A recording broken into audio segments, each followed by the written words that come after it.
ধন্যবাদ।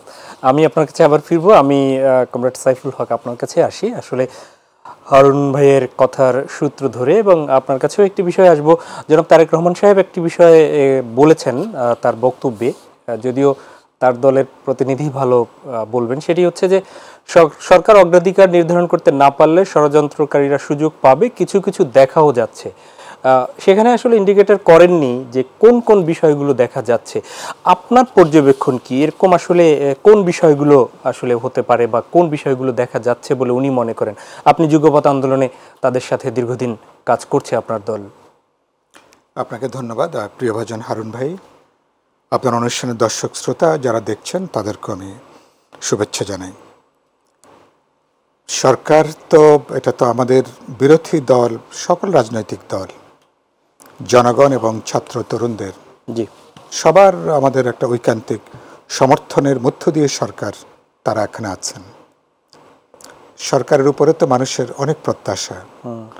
প্রত্যাশার জায়গাটা এইখানে যে 16 বছর ধরে যে মানুষ ভোট দিতে পারেনি, যে মানুষ মুক্ত একটা গণতান্ত্রিক পরিবেশে মানুষ ন্যূনতম তার মানবিক মর্যাদা নিয়ে মানুষ সমাজে বা পরিবারে অবস্থান করতে পারেনি, সেই জায়গা থেকে এই সরকার 16 বছরের যে আবর্জনা, খানিকটা আবর্জনা তারা পরিষ্কার করবেন, ঘরটাকে তারা কিছুটা বাসযোগ্য করবেন, এবং বিরোধী রাজনৈতিক দল, জনগণ, নানা গুরুত্বপূর্ণ স্টেক হোল্ডার, ছাত্র তরুণরা বটেই, সবার সঙ্গে আলাপ আলোচনা করে তাদের অগ্রাধিকারের তালিকাগুলোকে তারা নির্ধারণ করবেন।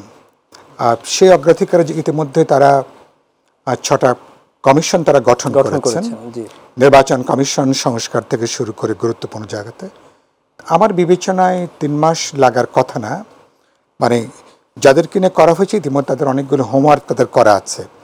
এটা 1-1.5 মাসের মধ্যে এই কাজটা করাটা এটা সম্ভব। এটা বা আমি মনে করি যদি সদিচ্ছা কাজ করে এটা 90 দিন লাগার কথা না, কারণ এটা এরকম না যে আন করে আজকে থেকে আমরা শুরু করলাম। অনেকগুলো হোমওয়ার্ক ইতিমধ্যে যারা দায়িত্বে আছেন তাদেরও করা আছে, যাদের সঙ্গে তারা কথাবার্তা বলবেন, আলাপ আলোচনা করবেন, রাজনৈতিক দল, গুরুত্বপূর্ণ স্টেক হোল্ডার, সবার এক ধরনের প্রস্তুতির জায়গাটা আছে।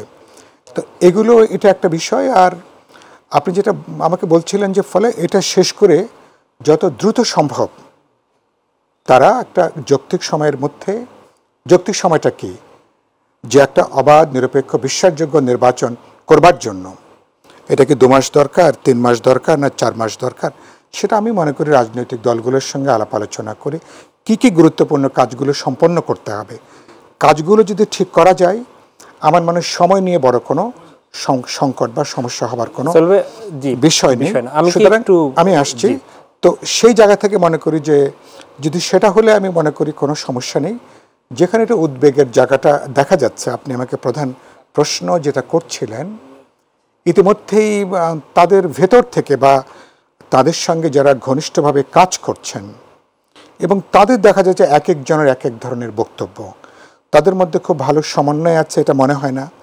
কেউ কেউ বলার চেষ্টা করছেন আর সংস্কারগুলো শেষ না হওয়া পর্যন্ত তারা ক্ষমতায় থাকবেন, তারপরে নির্বাচনের প্রশ্ন আসবে। কেউ কেউ বলবার চেষ্টা করছেন ছাত্র তরুণ বা তাদেরকে নতুন একটা দল, রাজনৈতিকভাবে তাদেরকে সংগঠিত হওয়া দরকার, নতুন দল তৈরি করা দরকার।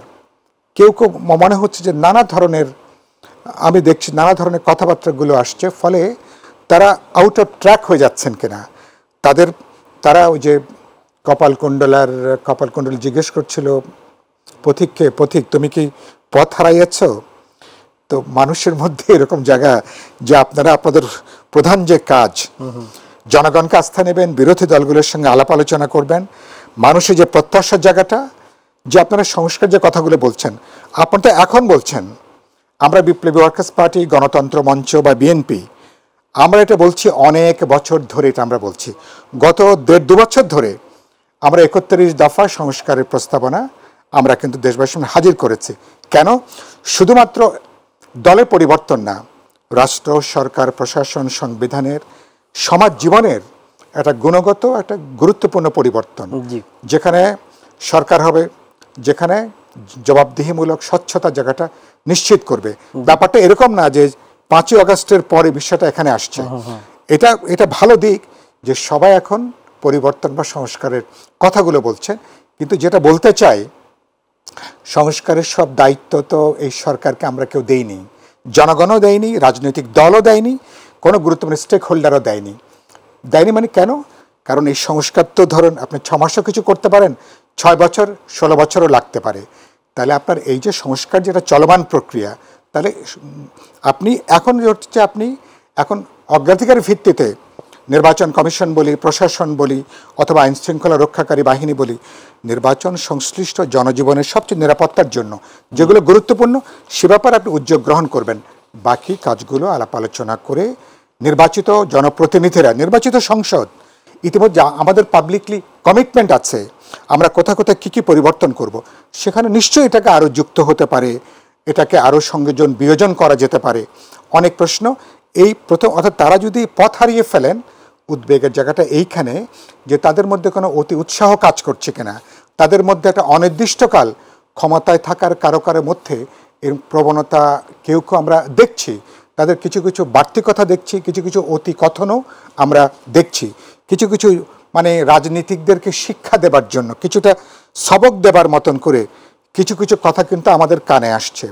আমরা বলতে চাই, আমরা সবক দেবার জন্য আপনাদেরকে দায়িত্বটা দেইনি, আপনাদেরকে দায়িত্ব দিয়েছি খুবই সুনির্দিষ্ট, যে আপনারা যেটা বললাম, আপনারা একটা গণতান্ত্রিক পরিবেশ তৈরি করবেন, আর বিশেষ করে গণহত্যার সঙ্গে যারা যুক্ত, 16 বছরের অপরাধের সঙ্গে যারা যুক্ত, তাদেরকে আইনের আওতায় আনবেন, বিচারিক কাজটা সম্পন্ন করবেন, আপনারা উদ্যোগটা শুরু করবেন। পরবর্তী নির্বাচিত সরকার, যাদের পাবলিক কমিটমেন্ট আছে, যাদের সকল বিরোধী দলের, তারা আলাপ আলোচনা করে দেশটাকে 21 শতাব্দীর উপযোগী গণতান্ত্রিক পথে তারা নিয়ে যাবেন। এই পথে চললে কিন্তু কোনো সংকটের কোনো জায়গাটা নাই। সব দায়িত্ব তারা যদি ঘাড়ে নিয়ে নেন, তাহলে কিন্তু পথ কিন্তু অনির্দিষ্ট। যে ক্ষমতার কোনো দাড়ি কমা নাই, যে ক্ষমতার কোনো বেড নাই, কোনো চৌহদ্দি নাই, যে ক্ষমতার কোনো সুনির্দিষ্ট জবাবদিহিতার প্রশ্ন নাই, এই ক্ষমতা যে কোনো সময় কিন্তু বিপজ্জনক খাদে কিন্তু পড়তে পারে। সেজন্য আমরা চাই না অন্তর্বর্তী সরকার কোনো খাদে পড়ুক, মানুষের আশাটা হতাশায় পরিণত হোক।